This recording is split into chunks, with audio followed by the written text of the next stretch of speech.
Ibu, ceritain dong yang tentang di Indonesia. Sebelum Ibu cerita, Ibu mau nanya dulu. Siapa wakil presiden Indonesia yang pertama? Bung Hatta, Bu. Betul, beliau juga dikenal sebagai Bapak Koperasi di Indonesia. Tapi koperasi diperkenalkan di Indonesia jauh sebelum itu, Nak. Yaitu pada tahun 1886 oleh Patih Raden Arya Wirya Atmaja. Di masa itu, beliau ingin menolong rakyat dari hisapan lintah darat melalui koperasi.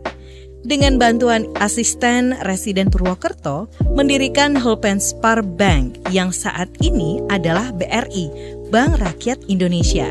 Pada 7 April tahun 1915, pemerintah Belanda mengeluarkan Koperasi Besluit nomor 431 yang menyebabkan rakyat tidak bisa mendirikan koperasi. Karena 1. Mendirikan koperasi harus mendapat izin dari Gubernur Jenderal. 2. Akta dibuat dengan perantaraan notaris dan dalam bahasa Belanda. 3. Ongkos materai sebesar 50 gulden. 4. Hak tanah harus menurut hukum Eropa. 5. Harus diumumkan di Java Sekuran yang biayanya juga tinggi. Pada tahun 1927, pemerintah Indonesia mengeluarkan peraturan nomor 91 yang lebih ringan dari peraturan pemerintah Belanda.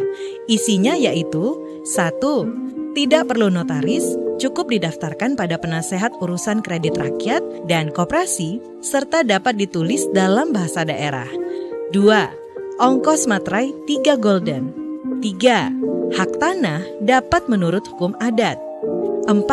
Berlaku untuk orang Indonesia asli yang mempunyai hak badan hukum secara adat.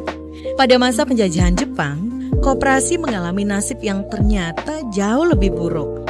Kantor pusat jawatan koperasi diganti oleh pemerintah Jepang menjadi Shomin Kumiai Chou Jomusho, dan kantor daerah diganti menjadi Shomin Kumiai Saudandio. Dengan kata lain, dalam masa penjajahan Jepang, koperasi Indonesia dapat dikatakan mati. Pada tahun 1947, pemerintah Indonesia mengadakan Kongres Koperasi yang pertama di Tasikmalaya, Jawa Barat. Kongres ini menghasilkan beberapa keputusan penting, yaitu 1. Mendirikan Sentral Organisasi Koperasi Rakyat Indonesia (SOKRI). 2. Menetapkan gotong royong sebagai asas koperasi. 3.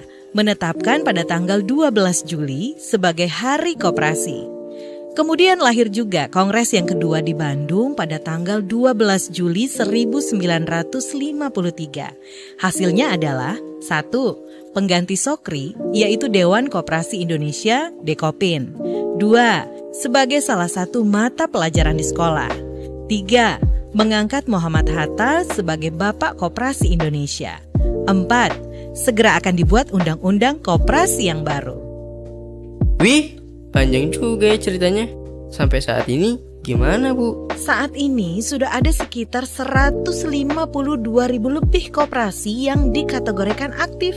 Dan setelah lebih dari 70 tahun, kehadiran gerakan koperasi mewujudkan koperasi sebagai pilar ekonomi bangsa masih menghadapi banyak tantangan, sehingga perlu kerja keras untuk memajukan koperasi di Indonesia. Nah, ini akan menjadi tugasmu di masa depan.